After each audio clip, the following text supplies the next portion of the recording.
Balik pa tabay oy. Kay di pwede mag-standby bay, lisod kaayo ang buhay bay. Agwanta lang kay makahuman sila puhon. Oo gani. So for now, dili na ko priority ang balay, pero naningkamot ko nag-loan ko karon bay nga aprobahan akong loan kay gusto na ko makabintana ba bisag katulang jealousy. Bintana nya makalababo mi.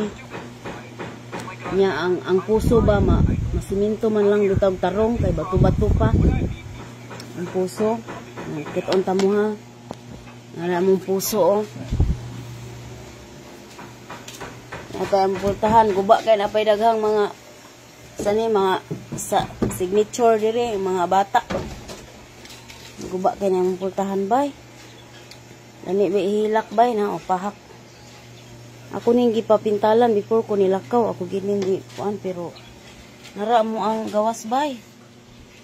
Nara mong puso, mong abuhan nahugno na. Gubot pa kaayo diri ako na ning ipang kuan